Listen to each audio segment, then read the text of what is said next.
The kids who hacked the CIA.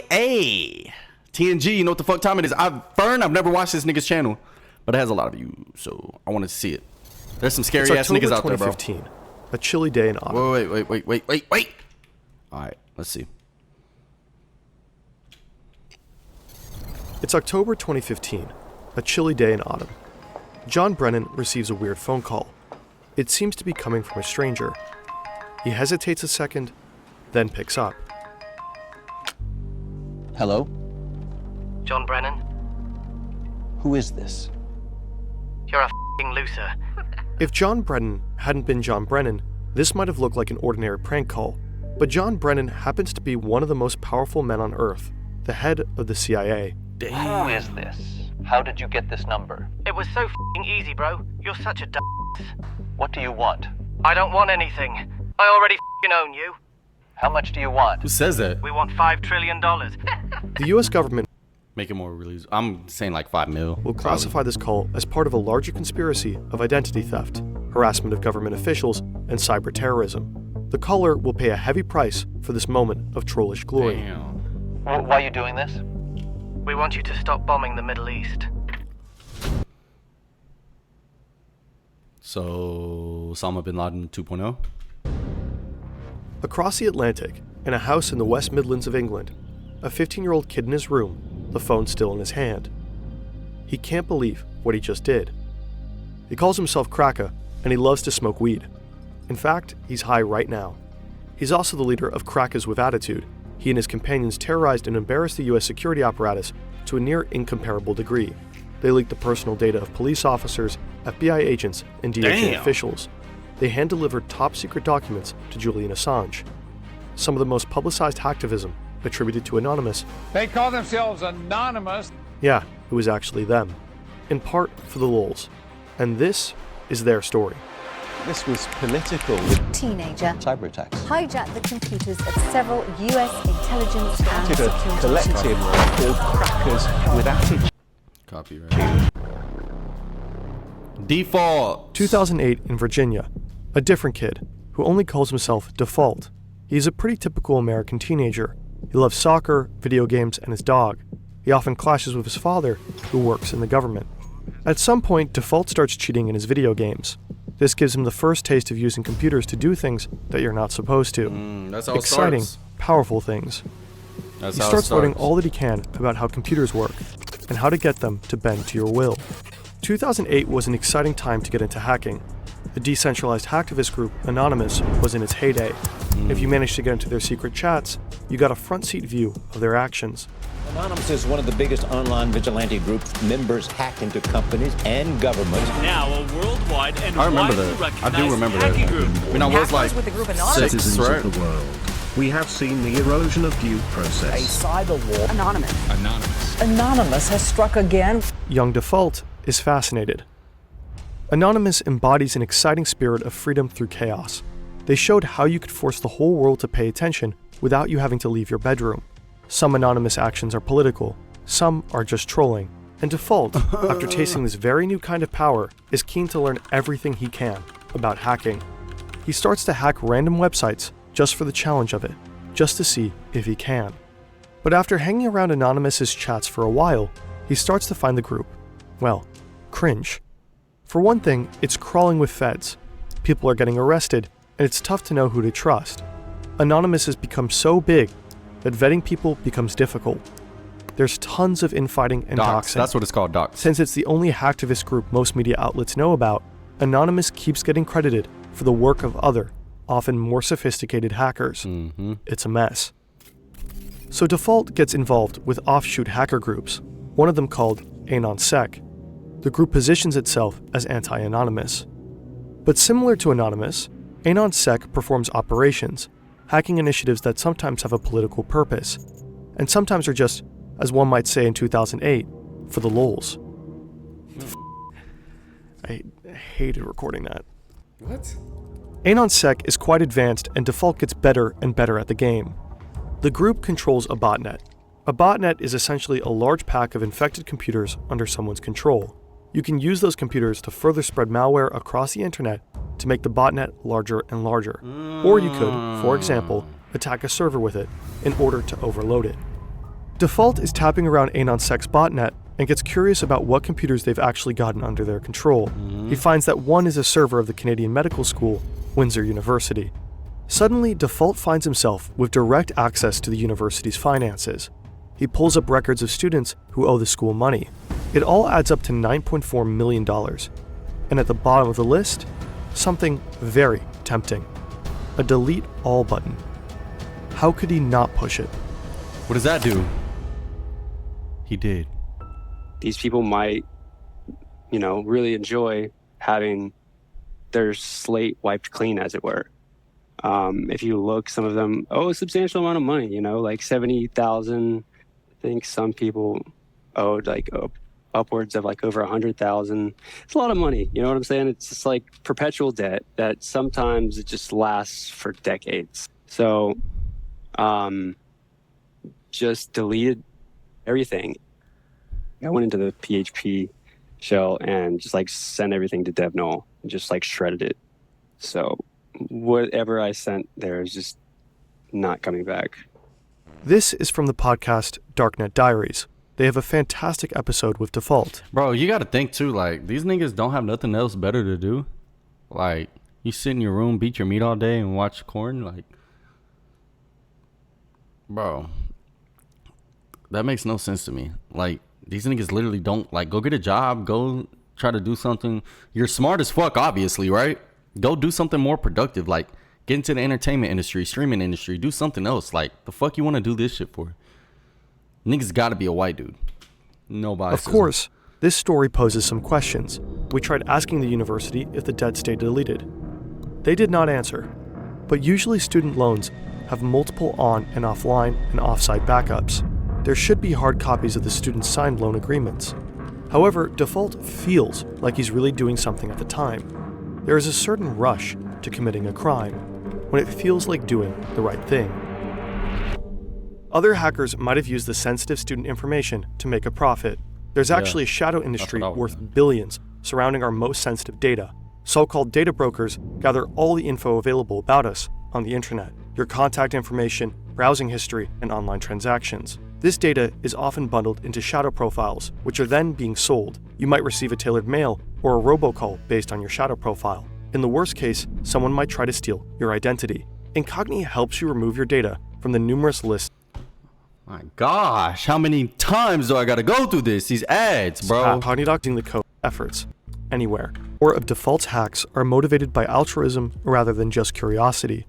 As recently as 2014, bestiality was legal in Denmark.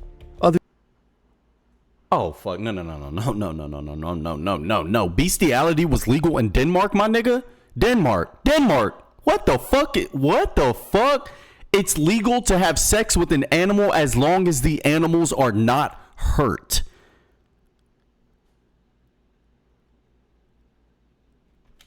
Other European countries, Germany, the UK, Sweden, had... Yeah, that's probably why Denmark, bro. Oh, fuck no. If you fucked anybody from Denmark, just cut your dick off, my nigga. Recently banned it. What this meant for Denmark was an increase in animal sex tourism. Legal sex for years, Danish animal rights activists tried to bring attention to this. They called them dog brothels.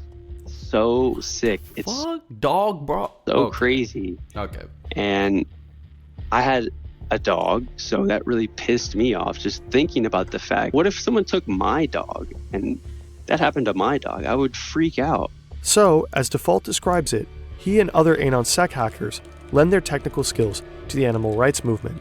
So I think we took down the official Denmark government website, and then we actually defaced it, and said, did you know that your government allows bestiality? And there's bestiality dens where people can go and pay money to do these things to animals. Oh my gosh. We're fucked as a fucking world.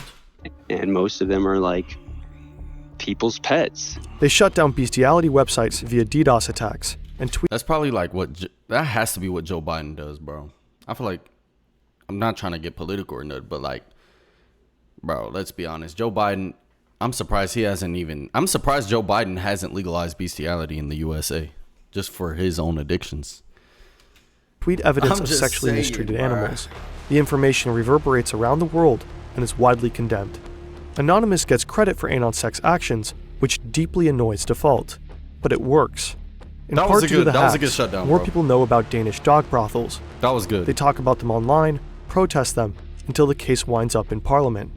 In April 2015, Denmark finally bans bestiality. That was good. While Default is leveling up as a hacker, he also becomes an early adopter of crypto. He accumulates a significant amount of Bitcoin, more than 1,000. This would amount to a lot of money today, somewhere around $40 million US. Jeez. He keeps these Bitcoins on a hard drive in his room. He also knows he's making powerful enemies, so he gets a bit paranoid, a bit fanatical with his OPSEC. He never logs into his own Wi-Fi, for one.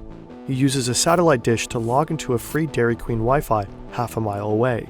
He's always connecting through a Tor node. Every time he turns off his devices, he makes sure they're encrypted. When he turns them back on, he has to wait 30 minutes for them to decrypt. For the most part, he never tells anybody what he is doing. He knows he has a lot to lose. Ultimately, it won't be enough. Who is this kid, bro? Interesting. They got him. Back in May 2013, a 29-year-old US intelligence contractor also has a lot to lose.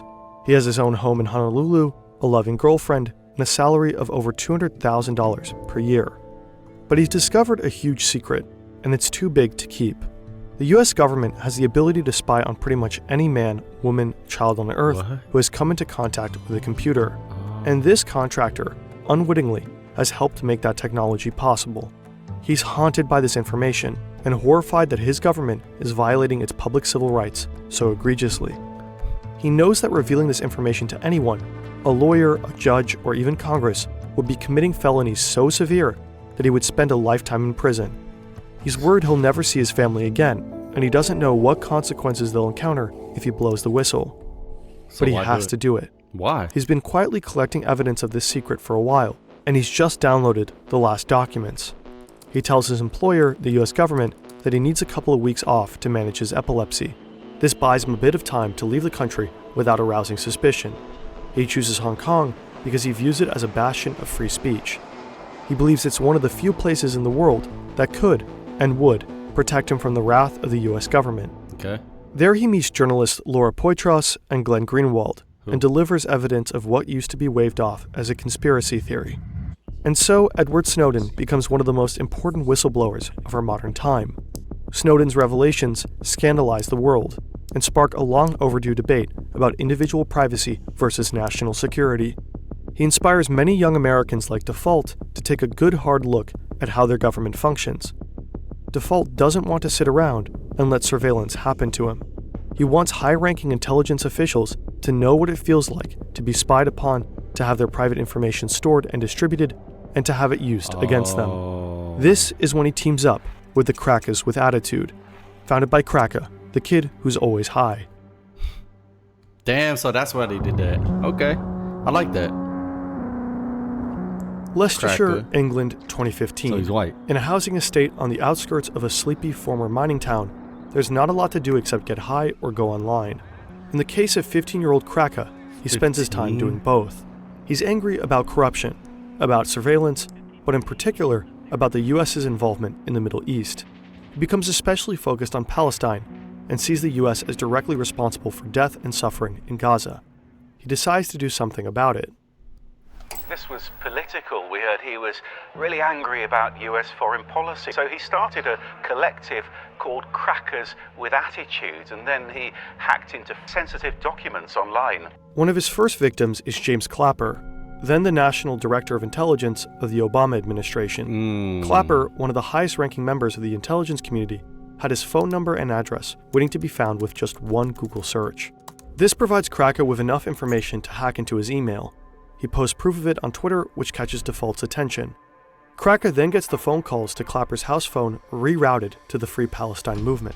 Default tweets his respect to Cracker, and the two start chatting. What? Edward Snowden himself has given James Clapper a very special shout-out in an interview with the German broadcaster ARD. Unfortunately, that interview was blocked from US and German television networks. Of course. Apparently, the video is immediately taken down every time it's posted on YouTube, so we'll only show the quotes visually. I would say sort of the breaking point is seeing the Director of National Intelligence, James Clapper, directly lie under oath to Congress. What we do not do is spy unlawfully on Americans, or for that matter, Yeah, that's spy kind of indiscriminately on the crazy. citizens of any How are you going to country. say that after We only you're spy proven? for valid foreign intelligence purposes as authorized by law, with multiple layers of oversight Fuck outta here, to nigga. ensure we don't abuse our authorities. Right. Kraken and Right. Default are livid. Kraken and other hackers loosely connected with CWA team up to target more high-ranking members of the intelligence community. They want to embarrass them and to show them that they aren't as powerful as they think they are. At the top of their list is John Brennan, head of the CIA. Damn. How'd they get to this nigga? Brennan, like Clapper, has enough information online that he basically doxes himself. Kraken looks up his publicly posted phone number and finds out it's a Verizon number. He calls up Verizon's internal tech support and pretends to be an on-site technician who's having trouble helping a customer on site. Tech support asks Kraken for his employee code, and he just makes one up on the spot. It works. The support technician provides Kraken with access, and suddenly he has the account number, the PIN, and John Brennan's private email. How? Just makes one Wait. number. He calls up zoned out. Verizon's internal tech support and pretends to be an on-site technician who's having trouble helping a customer on site. Tech support asks Kraken for his employee code, and he just makes one up on the spot.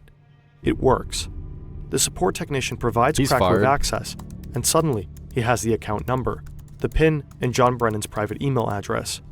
If you have just enough information on someone, pieced together from different sources, say their address and last 4 digits of their social security number, you can easily change the passwords on all kinds of accounts and take it over. And that's exactly what Kraken does with Brennan's AOL account. Damn. So what happened? I'm anxious. Once he's in the email account, Kraken gets Brennan's private cell number and shares it with Default. And so they start spam calling the director of the CIA, relentlessly calling him and his family. I told him he was a piece of shit. Basically, like, y'all are awful people. Like, really. Like, you're not doing any net positive things for the world. You're just not. John Brennan is freaked out. Sure, the calls are little more than a prank, but how could he know that? At the time, nobody knew who was behind the calls, or what their intentions were. Brennan has to lay low for a while in hiding, with extra security details for himself and his family. At the same time, Kraken's breach into Brennan's email gives him access to sensitive documents.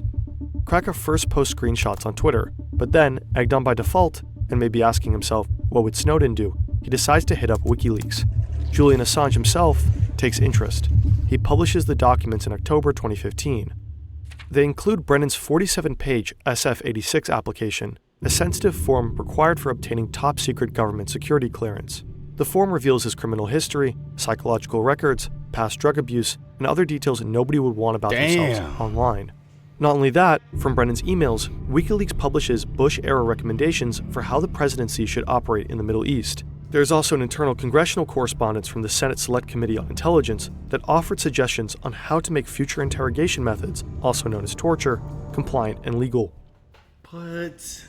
The breach cost the agency $1.5 million in damages and relocation costs, as several operatives went into hiding before they knew that there was basically no threat level.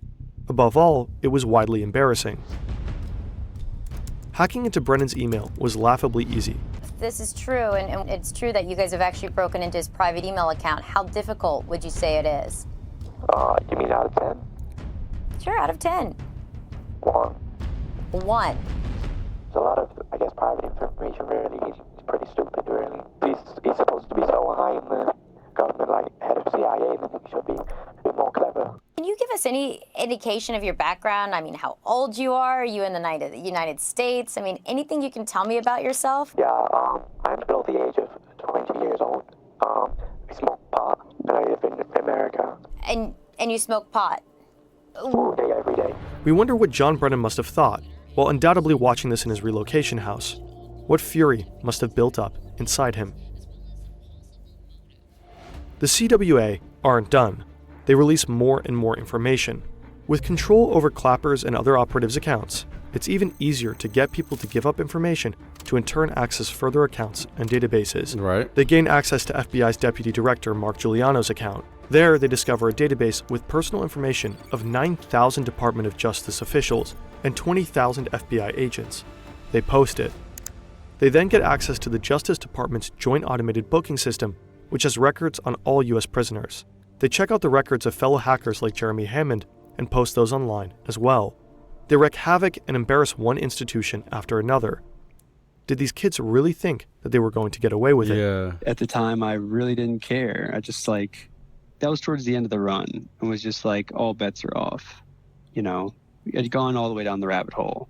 I just become very disillusioned with people's complacency and their lack of care for what was going on. So it's we're going to bring attention to this with chaos and mayhem. Okay. Why though? That's the thing.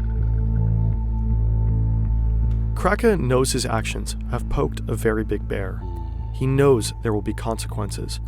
He just doesn't know what they'll exactly be. I'm going to go to Russia and chill with Snowden, because I know that the government are pretty mad about this. I'm probably going to get tortured. I'm actually a pretty fast runner. Default is paranoid the whole time, constantly worried about his OPSEC. But he let his guard down. Default became involved with an ex-girlfriend of one of his friends. According to him, he asked his friend in advance if it's okay with him. The friend says sure, go for it. He's way over it. But he isn't. Default and his friend are hanging out one night, drinking and chatting over Xbox Live.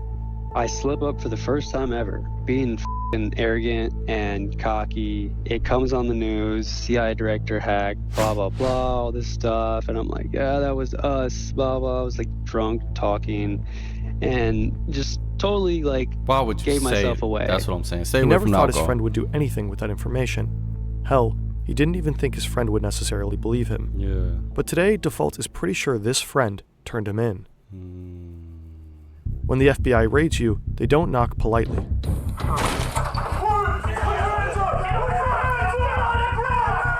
FBI agents enter Default's room just as his computer finishes decrypting. They are pointing assault rifles in his face. They drag him out of his room, flash copy his hard drive before it re-encrypts, and seize all of his equipment. Default knows he's finished, but the worst part, watching the agents carry off his hard drive. The hard drive with nearly 1,000 Bitcoin. He blacks out. Kueker, too, gets raided by the British police forces, and his computers are confiscated.